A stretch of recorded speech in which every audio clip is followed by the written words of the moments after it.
No more Mr. Nice Duck. Drop that zero and get with the hero. Excuse me? Greetings, Starfighter. You have been recruited by the Star League to defend the frontier against Sur and the Kodan Armada. And now, ladies and gentlemen, any further questions in the bar? Yeah, please. For the first one who buys one, right? Souvenirs, novelties, party tricks. Apparently it's rusted junk and we're looking at it. Hello and welcome to episode 7 of Rusted Junk. This time we look at the 1989 film Leviathan, starring Peter Weller, Richard Crenna and Ernie Hudson. It was an experiment that tampered with nature's most basic laws. It went terribly wrong. It was buried 5 miles down. Now, a crew of undersea miners is about to stumble upon this terrifying secret. Shack to 7, what's going on out there, Williams? My God, are you picking this up? Look at that. Leviathan. Currently with a Russian fleet in the Baltic Sea. Currently it's rusted junk and we're looking at it. What's your air reading? 20 minutes. Do something quick. We've lost him. My crew's in jeopardy. But you have no proof. I'm ordering you to start an emergency medical evacuation. What if it turns out to be nothing? Help me. It's already killed one man. My rebreather stopped. I'm losing compression.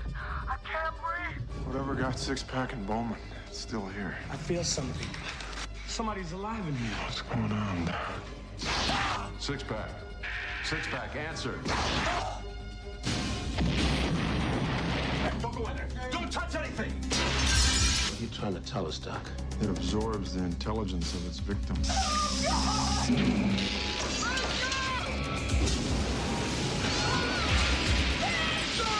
Thank goodness you're still alive. When are you coming?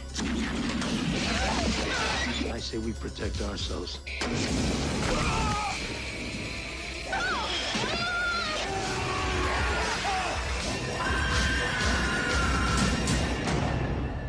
Leviathan.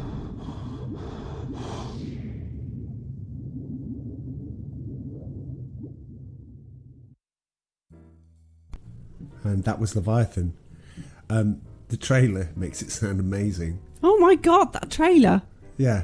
Yeah. Yeah, it's a good trailer. You look at that trailer and you go, I want to see that film. Yeah, you do.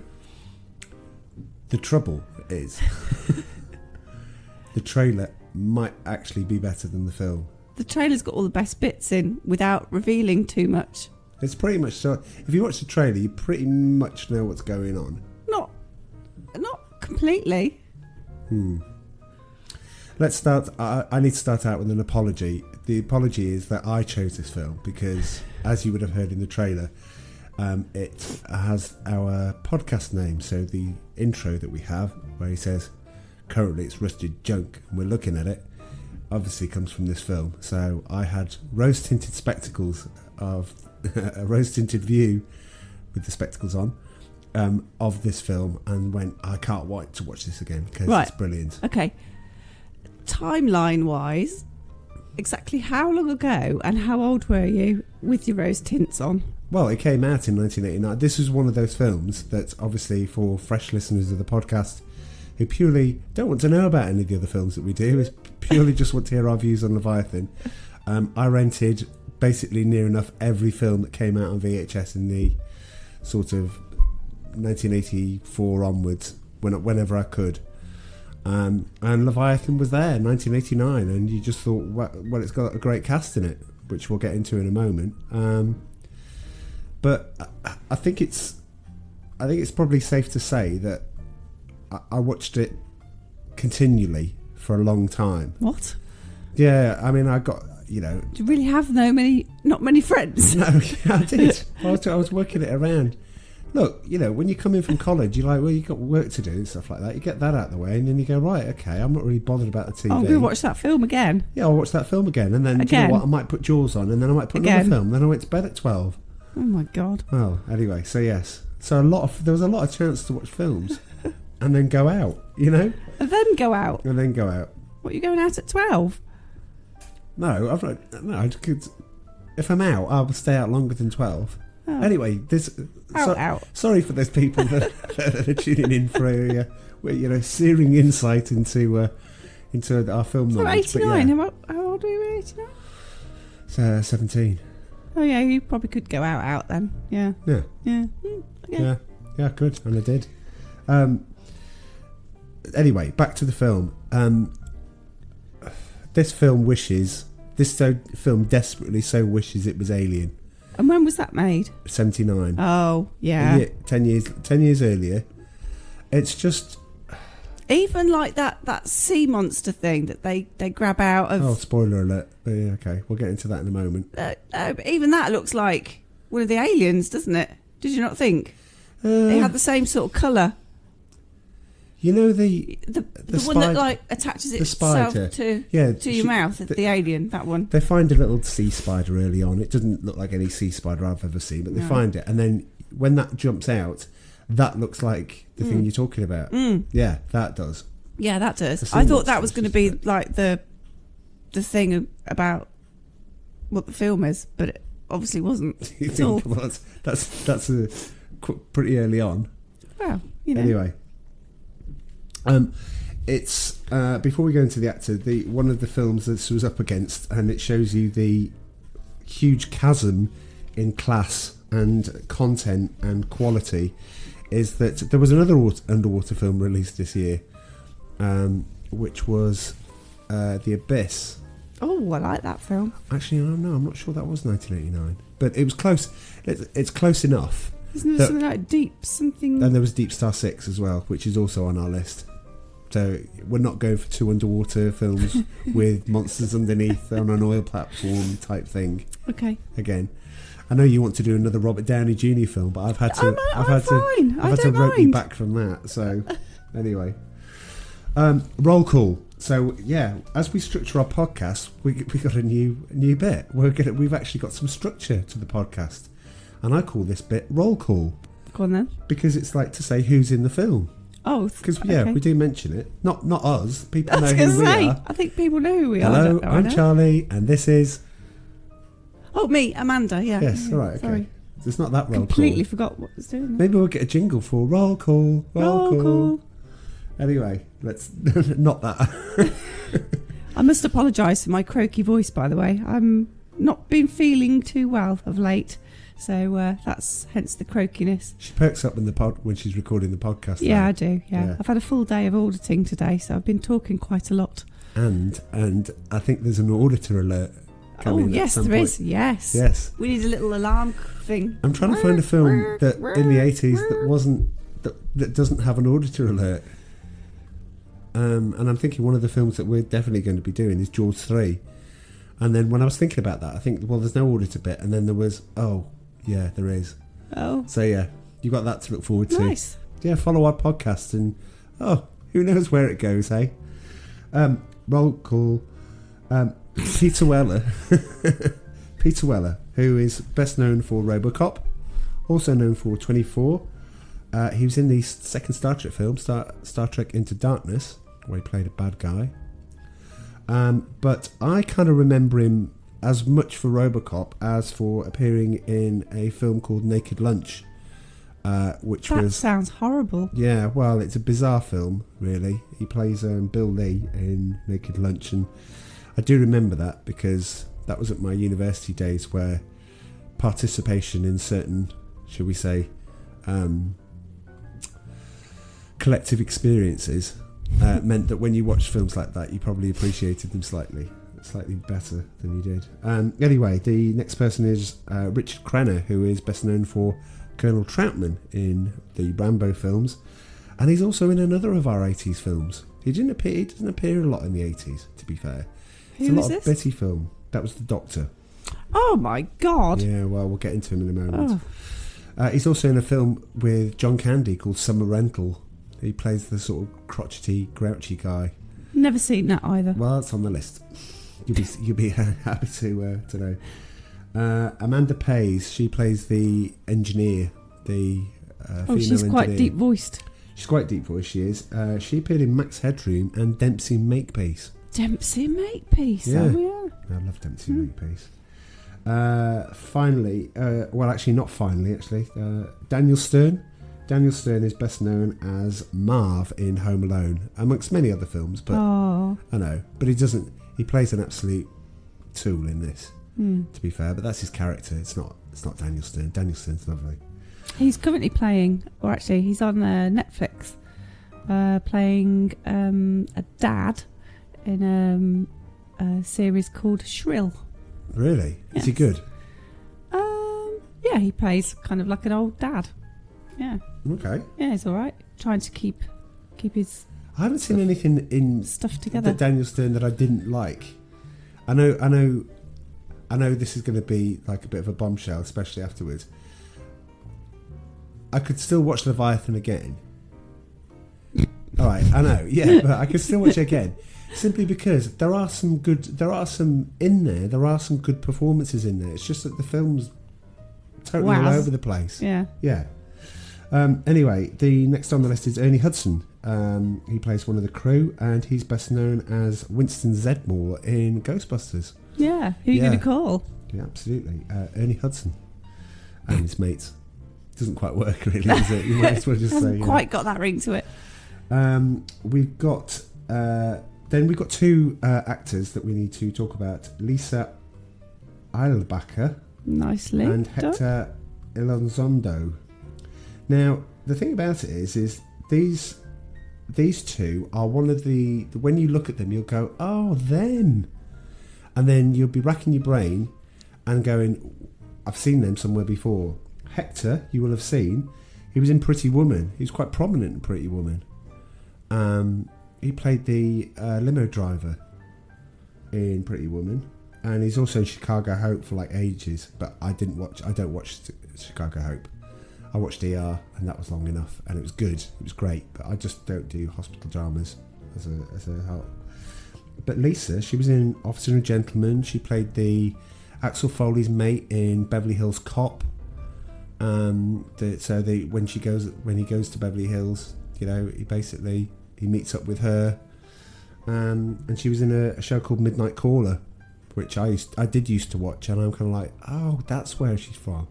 So even I forgot Mr. Encyclopedia knowledge about all things 80s. But yeah, so that's what this film. It kind of sums this film up. They spent a lot on getting someone like Peter Weller fresh out of Robocop, because Robocop was 87, Robocop 2 was 1990. 20 seconds to comply. Yeah. 20 seconds to comply. Okay. If you turned up on your speakers at that point, I apologise for anything that's going to happen. I loved that record. Yeah. Did you like the film or not? It was all right. Oh, okay, well, you like samples. Anyway, that's the end of Roll Call. So the film is, as we say, wishes it was Alien, desperately is not. The story is basically they're 16,000 feet down. They're deep sea miners, basically mining for silver. It centres in on Shack 7, so presumably there's like loads of these. If this is number 7, then there must be a maximum of 7. Or the 6 previous failed.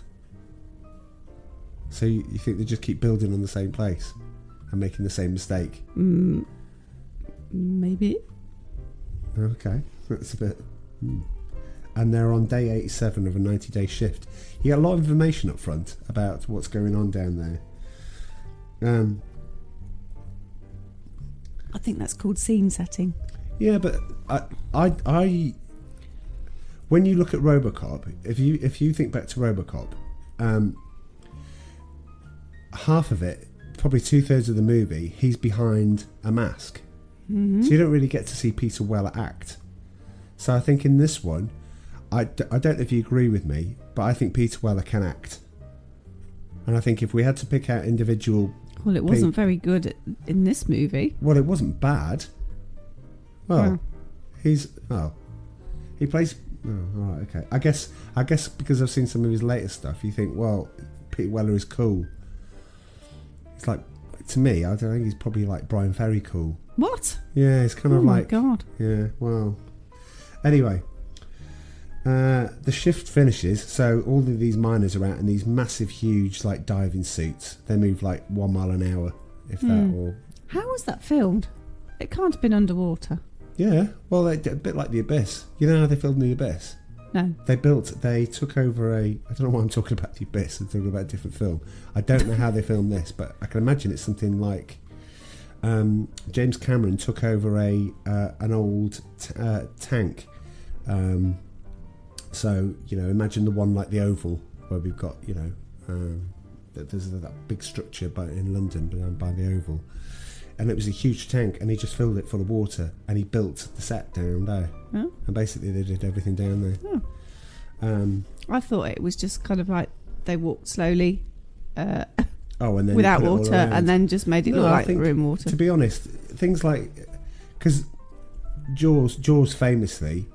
You know the scene where Matt Hooper goes down to look at Ben Gardner's boat, and he chisels out the tooth, and then the head comes through pops through.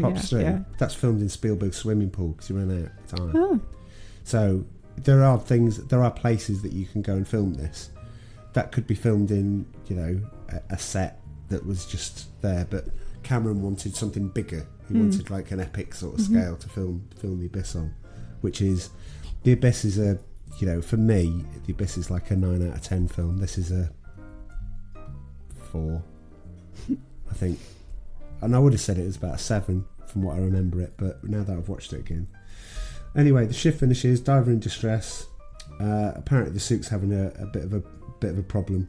And it does look an impressive set for a film. So they're all trying to save this guy, but Peter Weller's back there, and he's calling for the doc, and he's like, the doc's not there, the guy's in distress. He's basically got an oxygen rupture in his tank.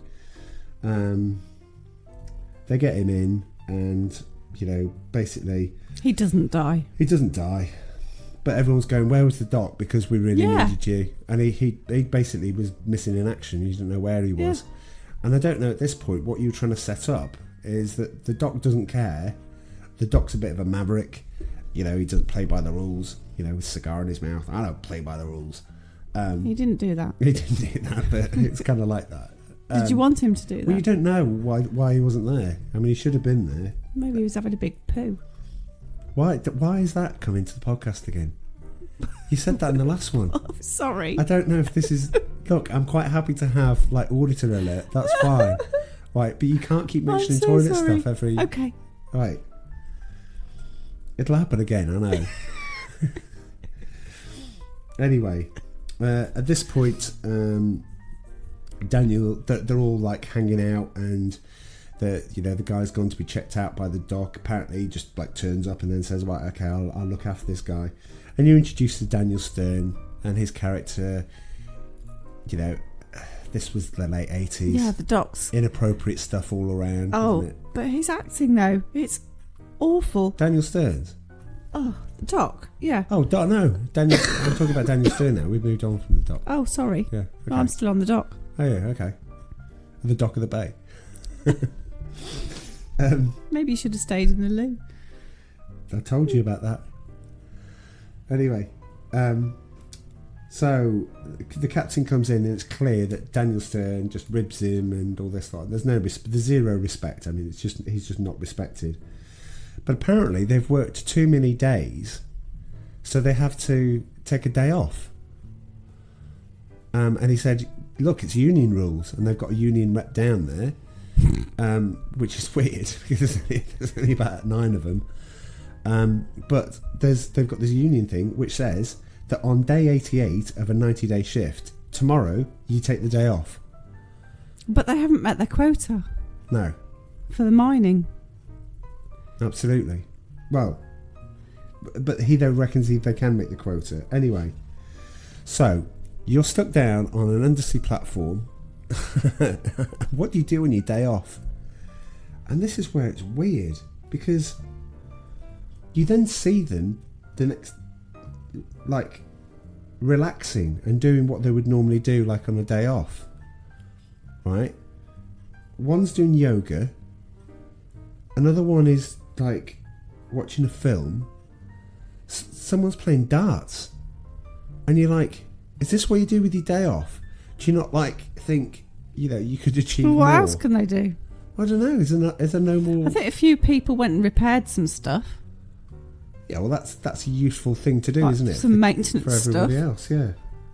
Well, what would you do on the, I don't know, in outer space, on the space station on your day off? Do you get I suppose you get the internet up there. You could do some shopping. Oh my, you can't get it delivered.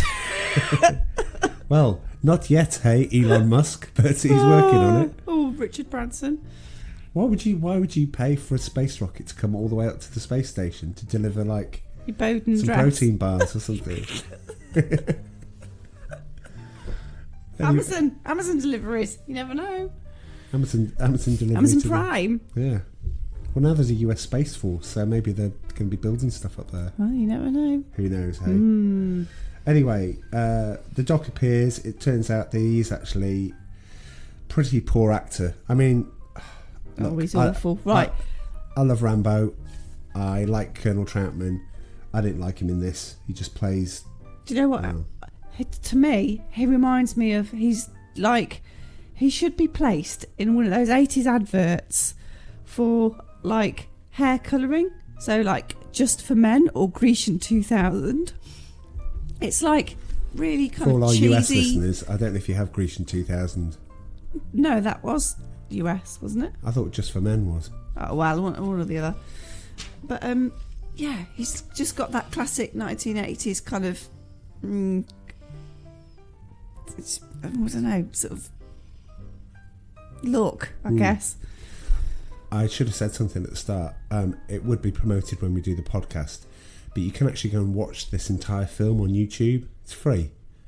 You don't have to get the Blu-ray. But everybody's going to be scrambling now to go watch this. Sorry, I should have said that at the start. So go and watch it. Stop right now. I mean, we've only just begun with the film. If you go and search for Leviathan Blu-ray, it's there, and you can go and watch it. Blu-ray. Oh my god. Yeah. Anyway, the geek in me picked up this next bit.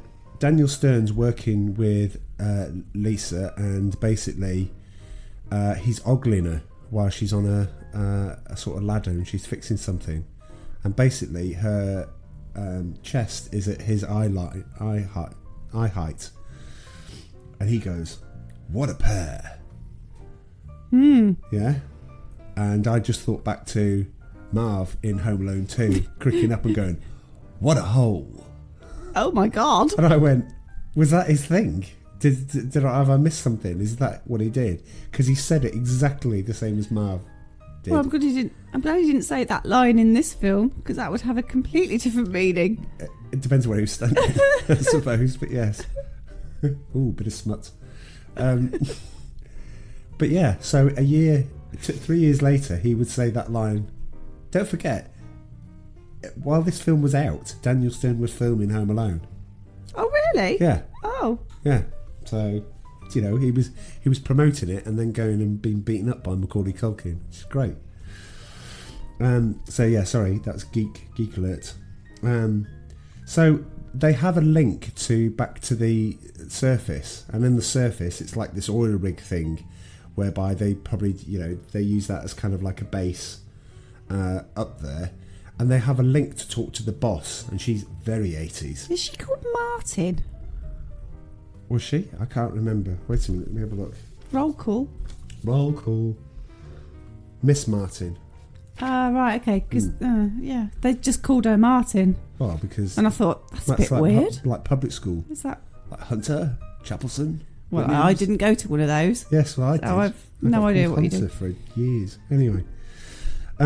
It's supposed to be like this video conferencing thing where he talks to her and she replies, but it's clear that he can see her, but there's no camera around the monitor, so she can't see him. Completed that video conferencing loop. No, they haven't. So basically, she's talking to him like she can see him, and like she leans in to look in the camera, and is quite like stern while she's saying something, and he could be flicking the V's at the monitor, and she'd never even know it's happening. And I was just like, where is the camera? There's nothing. She has some serious power suits, and there's definitely some kind of like real serious 80s vibe in office decor. It looks a little bit like kind of like a up class kind of bar almost, like a 1980s kind of, I don't know, arty bar.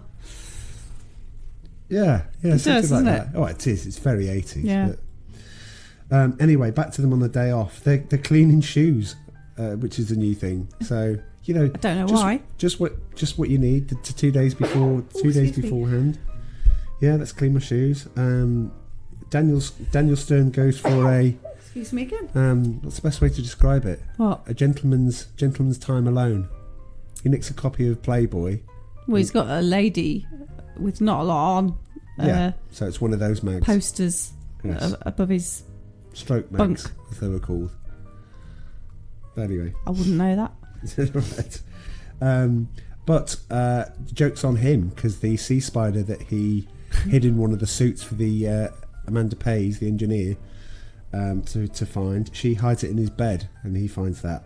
And it turns out that he can give it, but he can't take it, because he starts going mad and then going. So they're both put on sea duty, which meant that. So Daniel Stern's character is called Six Pack, which they use to absolutely zero comedic effect. So basically, they have to go out and keep mining, despite the fact that they were told that they couldn't mine. Out they go. They blow a ridge. Six Pack falls over the ridge, and then they blow. How they mine is they put a drill into a piece of rock, put a charge in it, and blow the charge, and then try and get the stuff that's behind it. But Six Pack falls over the ridge. She goes to try and find him. She gets caught up in these things called tube worms, which is a bit odd. Which is very odd. I don't know if they're actually real. Well, it just looked like somebody had dumped him in the swimming pool and she was walking through them. They look like the woggles, like the noodles that you can use. To assist you with swimming. With like rather a rude end on them. Did you not think? Well, we all look at things in our own ways, don't we, sweetheart? We all see things that. If that reminded you of something, then it's that's far longer than you flatter me, is what I should say, perhaps. Yeah, but they're about like 5 foot high. That's definitely flat. That's definitely not to scale. That would look odd. Oh my God. Anyway, I have to click a button when I submit the podcast, and it says, "Does this contain any explicit content?" Well, it's not explicit because we've not said you anything swore rude. on the podcast once, and I had to edit it out. Oh wow! And you went,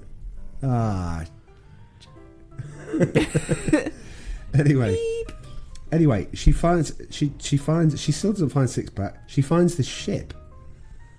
As in, like, there's no sonar on this I know, thing it's at ridiculous. all that says that's rock, that's rock, that's rock, that's This rock. is a ledge. This is a massive metal chip. Yeah, it's like, no. And it's like, and it must have been what, 150 yards away.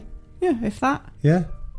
Anyway, to find the ship, look at the doc, who can speak Russian, Mexican, Brazilian, and a bit of Swahili or something. And Hindi. And Hindi, that's right. He says, "Oh, that's called Leviathan." So they look it up on their computer. Yes, it's a very 80s computer.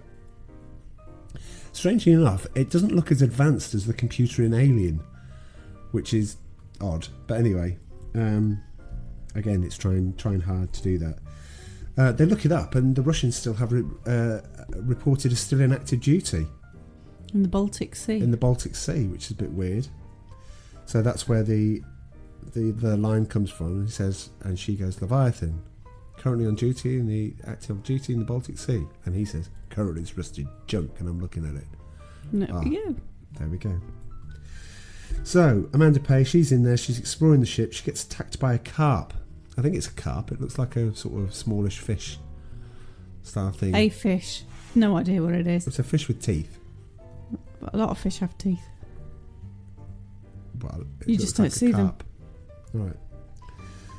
She finds Six Pack, and guess what? He's holding a box. So he's obviously looted this thing. So rather than saying, "Oh, by the way, everyone, I fell over the ridge and I'm fine," he just turns his mic off and decides to go looking for hooch or whatever he can find in there. And he finds this box. So they come back, and I don't know about you, but I mean, I don't dive. But if I did find something that was down in the sea, I'd want to really like properly scan it because I don't know what's in there, and I'd want to check it. So, you know, wear gloves or wear some sort of protective thing because you don't know what's in there, really. No, what do? They bring it back, they open it, and they start taking the stuff out with their bare hands and start touching it and scan it for radioactivity. So they've got a Geiger counter thing on there, and they're just scanning these things for radioactivity. Now, don't forget, this is sort of post-Chernobyl. So, you know, people expect, oh, it's Russian, it needs scanning for some sort of radioactivity.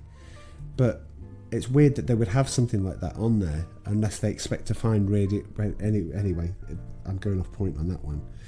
Sixpack finds a hit flask. So what does he do? He takes it out and he puts it in his back pocket.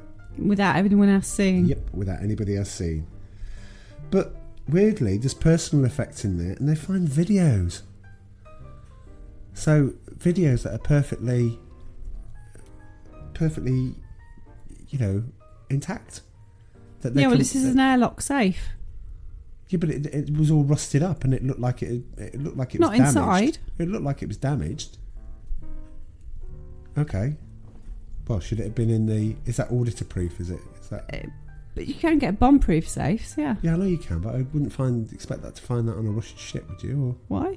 I don't know. Maybe I need to go and research Russian ships. There's also the personal records are in there, and it's deceased. They're just going through these records, and basically, anyway, they open this box out, they tip it out. The video still works, and they come to the assumption that the hole in the side of the ship was made by a torpedo, and somebody goes, "Do you think they sunk the ship on purpose?" And the thing is, at that point, why would you think that? You know, it's almost like, no, the ship sunk, it was torpedoed. It might have probably been torpedoed by somebody. Maybe there's been a little like, battle here at some point. They find an infirmary on the ship as well. Yeah, that's right. Yeah. So the next thing is, because they don't know about it, this is one of my favourite lines of the film. Peter Weller says, "I know about rocks, I know about stones, I don't know about Russian boats." Which I thought was great, because it kind of felt like, is this a thing that we've got to carry on? I know about cyber, but I don't know about rocks and stones. And then somebody else passes it on and says, "I know about Russian boats, but I don't know about Norwegian fish farming." And then people just have to carry it on. And then eventually everyone with the collective knowledge, you know, all around the world, then go, "I'm good at this." Who knows?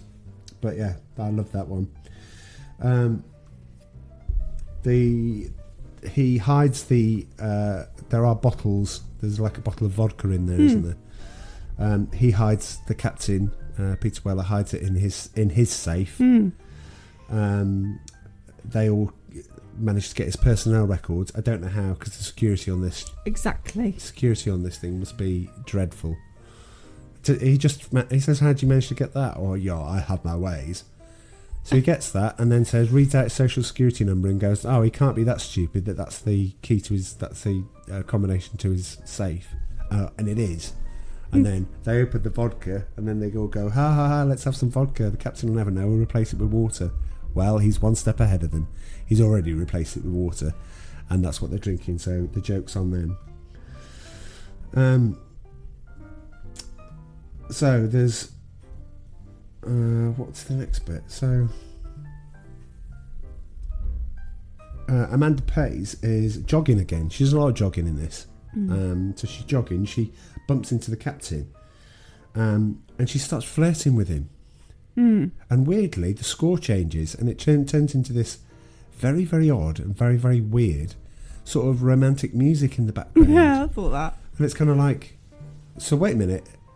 When I'm going to flirt with the captain, do you know what? I find the captain, 20 days in, she goes, "I find the captain quite, you know, dishy. Dishy, you know. And so she waits until day 88 at this point to start flirting with him. And he's obviously taken aback that she's flirting with him, and he kind of likes it, and, you know, he's doing all this. But so you have that in. The next day, they're in breakfast. I noticed they've got fresh pastries there. So God knows, unless they're getting the fresh pastries delivered to them 16,000 feet down. Well, the weird thing is, it's like these trays kind of like pop out of this hatch, don't they? And it's got like a breakfast. Like a breakfast, yeah. Kind of serving. So unless they froze. Oh, wait a minute. They could have frozen them. But the weird thing is, how do you cook pastries in the ocean? They put all like the rubbish in this sort of trash thing, and then you hear it go, almost as if it's sucking it away. Did you not notice that? No, I didn't notice that. And I thought, with my environmental hat on as well, I thought, where the jiggins is that going? Where would it go? Hopefully into an environmentally sealed waste disposal that they carry back with them in the sub when they go up. I like to think. Otherwise, this was the 80s. It was probably flushed into the ocean. It was probably just got sucked, sucked and it's tossed out into the not my problem. into the ocean that they were. Yeah. Yeah. So anyway, this film might be responsible for some of the plastic waste in the world. So yeah, don't watch it, kids. Anyway, Six Pack isn't well. He's got spots on his back, and they decide the spots are big enough that he needs an evacuation. So, back on the video conferencing, there's only one way to the boss. And she says, no. What kind of spots? So they start talking about it. She goes, no. Pickup would be bad. Basically, there's a hurricane on the way, so I can't authorise that, and so we can't pick you up. So there's going to be a bit of a delay picking you up. So cut back to Six Pack, and so Daniel Stern is on the bed, and his back is covered in it, and the doc, I don't even think he's got surgical gloves on. No. He picks up the scalpel and takes a sample off his back. Off his neck. I thought it was his back. No, it was off his neck. That's right. So he puts it in the late 80s graphics microscope that he's got there, it's and like he a just looks BBC at computer, this and then goes, isn't it? Yeah, and then puts it in the computer, and the computer goes, no. I know. Yeah, hang on. It's got this ability to talk and recognise commands and things. Yes, it has. But and it's odd. And it's really weird because they're trying to find out what this sort of disease thing is. This thing, and it sort of says it's unknown, and the doctor basically asks it, what exactly is it? And the computer says, take a guess. No, the computer says it's unknown. Yeah. Yeah, and then so that's when the doc says, sorry, yeah, take a guess. So the computer, like some sort of surly teenager, goes, well, I don't know. It's probably genetic mutation. Yeah, it's like, how bizarre and it's like, is that? Why didn't you say that in the first place? It would have saved me. We would have saved ourselves at least 10 seconds. I just got to interrogate the computer. Hang on a minute. You should have kept playing with it. Are you sure it's a genetic mutation? Well, I don't know. It could be some sort of. Leave me alone. I'm just trying to do my computing thing. Why are you asking me questions? It's because I'm the doctor. Anyway, Six Pack dies. Yeah. Does he? Yeah. Well. So.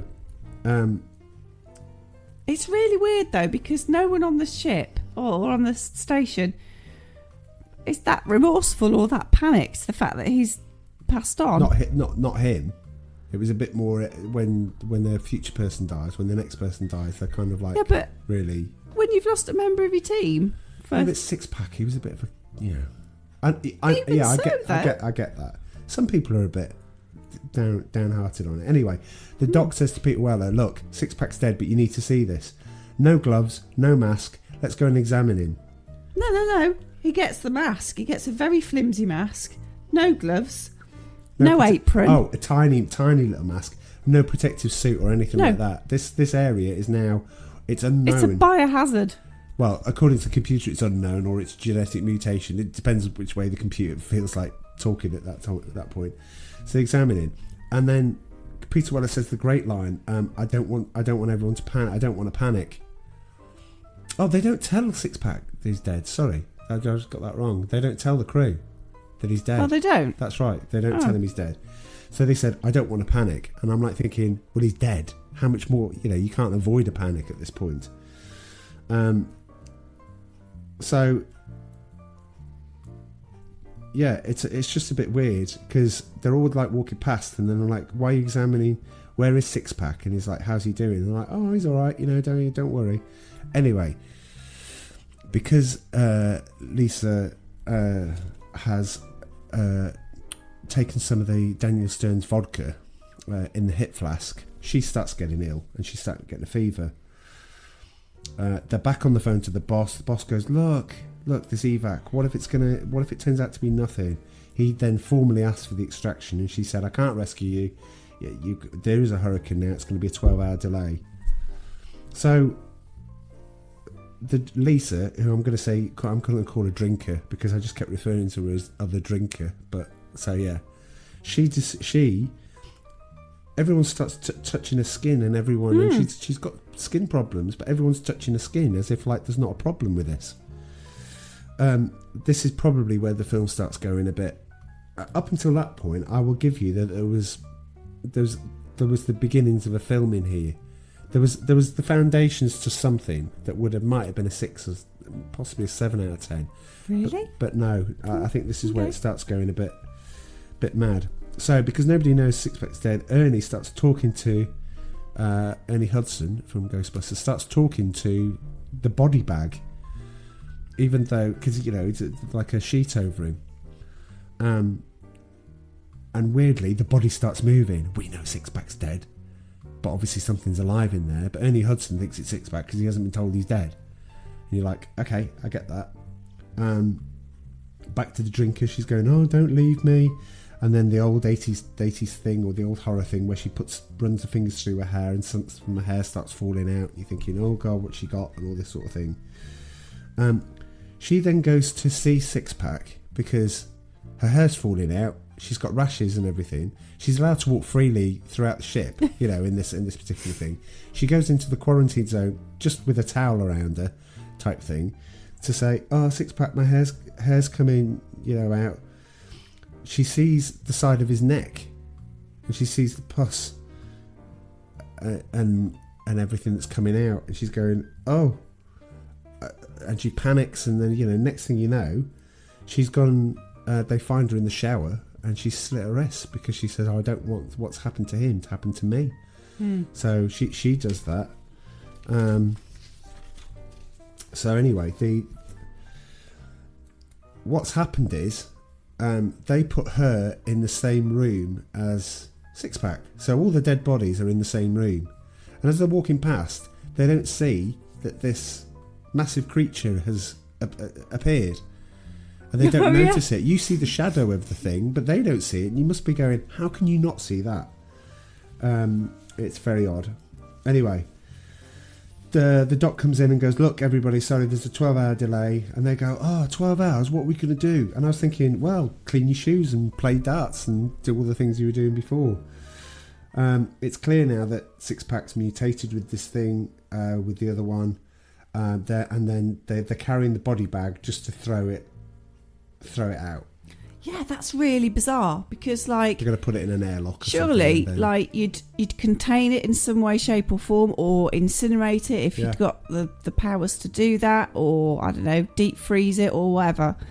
They must have some kind of storage facility mechanism thing, or disposal. But no, what do? Ship it out to sea. Ship it out to the sea. That's it. Get rid of it. Stick it in the sea. Absolutely. So, just as they're about to do it, they're all holding it, and somebody goes, I think something's moving. And then somebody else goes, yeah, I think something's moving as well. Next thing you know, bag rips open, and it's a meld of people. It's the meld of the two of them type thing. They manage to try and, wrestle this thing and try and flush it out, and it gets trapped, and part of a limb gets... It's a leg. It's a leg, sorry, yeah. Gets cut off by the door that's going down. So there's now 2 instances of these things, but they don't realise, do they? They don't know that. So the monster effects are are below par really on this. I mean, it's just not. You again. I know I'm sorry to keep mentioning it, but you know when you finally see the alien in Alien, when you finally see it for the first time when it's fully realised, that is a massive event. That is a big thing. I mean, the creeping tension in a film like that, this film could only dream about. But you know, I don't know how much you remember Alien. Do you remember when they were trying to find it and they were trying to seal the tubes? And you have Tom Skerritt, again, moving target, Tom Skerritt, and he was going down, and he's going down with a flamethrower, and he's going through, and he's trying to capture this thing, and he goes down, and he goes, oh no, it's coming right next to you, and so he climbs down some stairs, and he gets to the bottom of the stairs, and he turns around, and it's right in front of him, and you've got the alien with its arms outstretched, and it's just like, that is a moment. That's a really moment. This film does none of that. It mimics some of it. Anyway, they find the hit flask. It's found out that the Russians they come to this bizarre conclusion within about 20 seconds that the Russians laced the vodka with this virus to send the ship out to see what happens to everyone. And it'd be like, what, they're all going to turn into monsters? What else were you expecting? You know, what sort of the genetic mutation were you expecting if you're going to hide it all in the vodka? Anyway, they argue a bit. Somebody turfs his jigsaw off and stuff like this. And guess what? Amanda Pays goes jogging again. So yes, so there she is. So, you know, the guy that's throwing his jigsaw, how can you do a jigsaw? This is dreadful. This is really bad. Anyway, Ernie Hudson goes off. He's watching videos of rivers. I don't know why. It's just a bit weird. It just looks all a bit...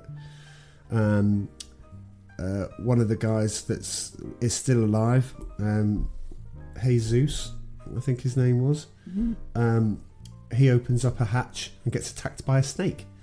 Oh no! And it's the limb, isn't it? Yeah, it's the teethed kind of teeth. Yeah, there's the limb fish has amphibianist. Yeah, sort of slimy slug worm thing that's used the leg as kind of like a host and then that climbed out, and then weirdly, I've no idea. It ends up in the cupboard in the kitchen.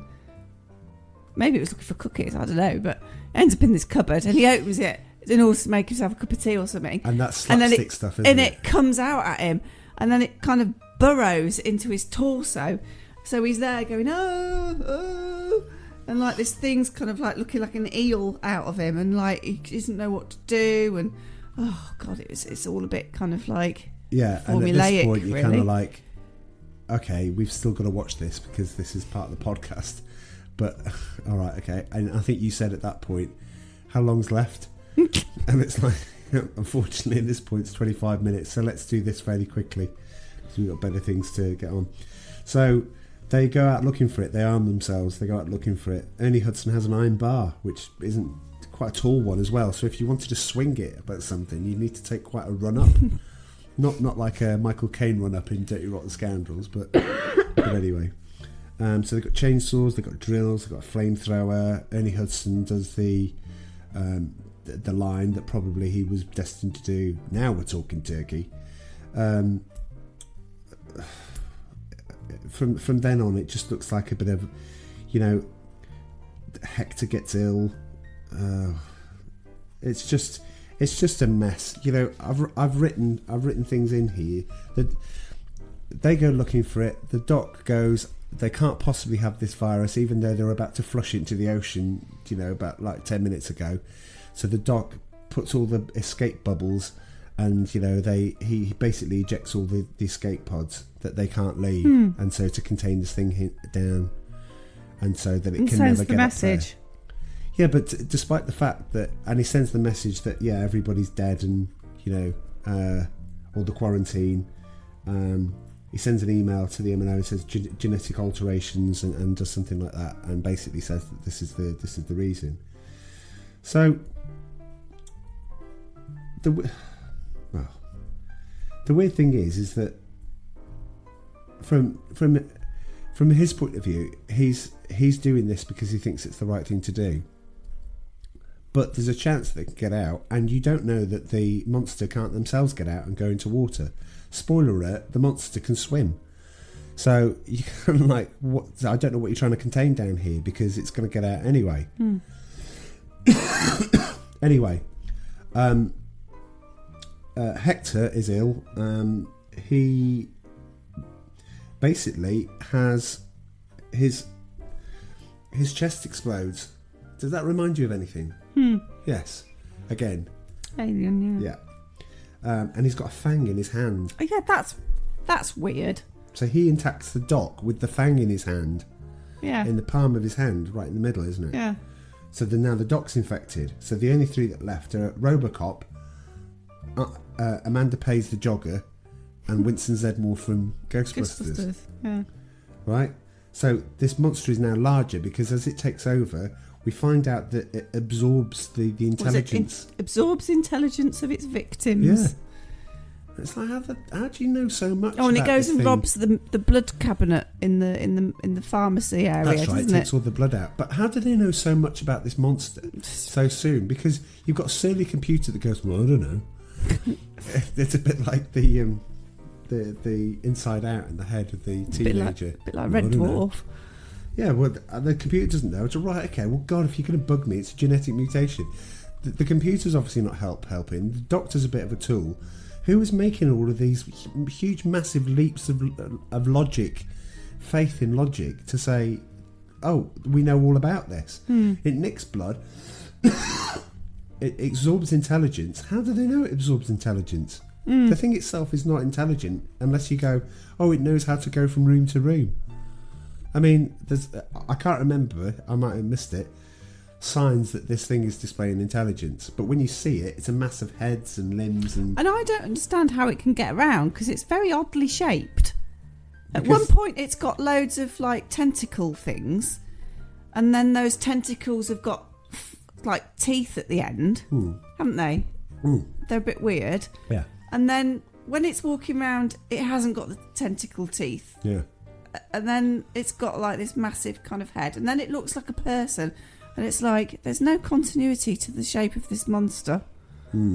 It's very bizarre. Unless there's more than one. It is. Anyway, the boss is back on TV, and at this point you would just think... I wondered whether the boss was in on it. Whether she knew that this Leviathan was down there, and that this genetic No, I think stuff... That's the link I didn't understand, is because she's basically saying, oh yeah, okay, but then when she asks originally for Daniel Stern six-pack and say, what's the spots look like? I don't know why suddenly she's going, oh, they can't possibly come up again. Yeah. That's a bit odd, because you don't understand the leap in that. Anyway, she's obviously made her mind up. She said the hurricane's turned, it's going to be 48 hours. Get some rest, she says. Yeah. I'm like, yeah, great. Okay, well, hold up in one room. This thing can rip through doors. Yeah. They've got a flamethrower that apparently has unlimited gas because it never runs out. Oh, that was my line. Was it? Sorry. Yeah. Okay. Well, anyway. That's all right. It does. You can have that. They hold it up and they start taking shifts. Anyway, they check the weather. The weather's blocked. They're not allowed to find out what the weather's like. It says files closed. But they do manage to get to the stock market news, which assuming would have like... I know this was like late 8... It wasn't even the internet, but don't you think they'd have a little weather stock thing going along? A bit like CFAX. CFAX, yeah. Google just CFAX. Just missed the page. Oh, I've got to wait for page 22 and we're on 1. For our listeners of a certain age in this country, and that would mean something. For everybody else, and probably the rest of the entire planet, wherever you listen from. We've got a listener in Germany. It was teletext. We've got a listener in Germany. Oh, hello, listener in Germany. Oh, yeah, we love you. Yeah, we love you. But anyway, but news of their tragedies hit the stock market. So it's obviously the woman that they're talking to has fabricated this story and said, by the way, terrible mining accident, everyone's dead. Yeah, and they're not. And the stock market is plunged in the company. And they're like, no, we're still alive. Anyway, monster hits the air supply, not the group. That'd be good if the monster had some musical taste. Even the nights are bad. Well, if it absorbs intelligence, it could play multiple instruments at once. It could be a one monster band. Well, Monster Mash. it would have been nice if the film had taken that turn. It would have been a lot better. Anyway, they've got 10 minutes to implode. In 10 minutes, they're going to explode. This thing is massive. I don't know why they can't hear it. It seems to be creeping around, but this thing is massive. You can hear it coming from space. It appears, they electrocute it. Anyway, they managed to escape. They managed to get into suits, and they managed to escape. I'm going to skip to this bit because at this point it's just a case of what they plan to do is get out, trap this thing down there, get into the suits, rise up to the surface, and just take the chances in the hurricane. Because they go, well, we've got to, because we can't stay down here because it's not going to work. So, which I may add, cut to the Leviathan poster. Artwork. Right, which is and that's good artwork. It's a great piece of artwork. Yeah. It has no relevance or actual footage in the film. No, because it shows she jettisons the suit that she's on, so she comes out the suit. Only when she's very, very near at the top. 20, 30 feet from the top, if that. Oh, probably less than that.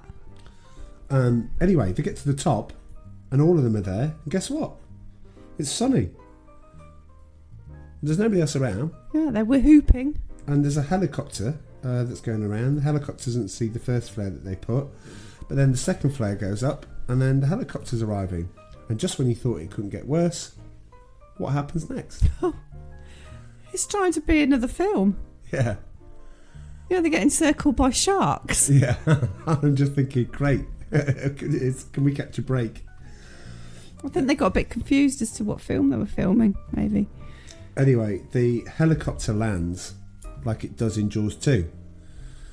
So I kind of thought that was kind of like a bit of a homage thing.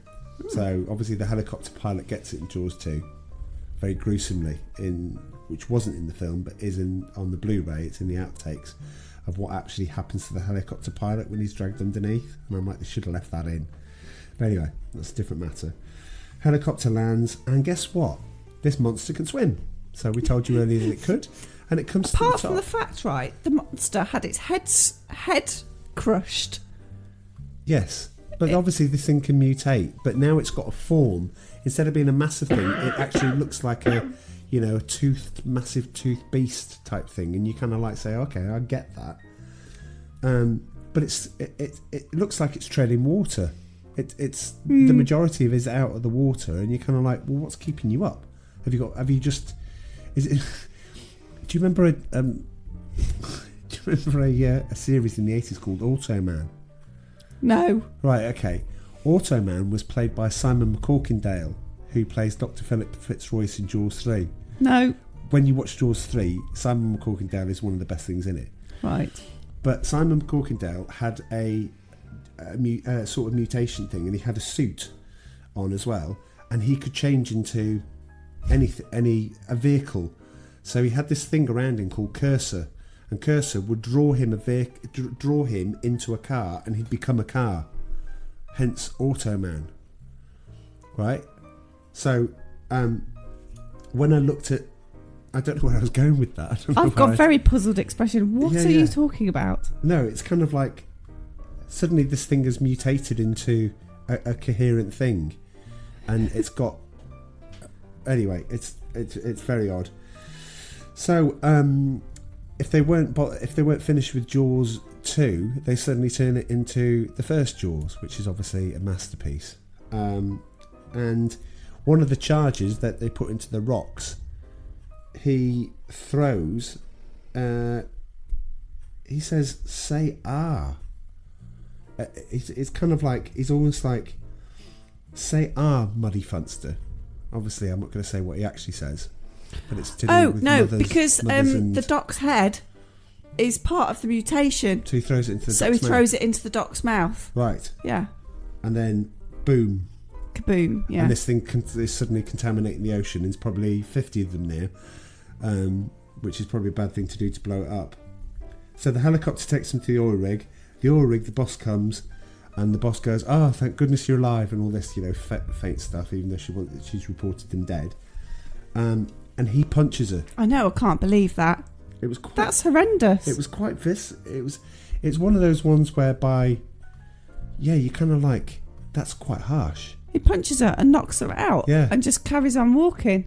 And then the film ends. There's no exposition afterwards. There's nothing. Nothing. There's very little exposition in the film at all. It's like it completely lost the plot. Absolutely. So what do we give Leviathan out of? Well, do you know what? Oh. What happened to the first mutated monster? Still down there. That they ejected.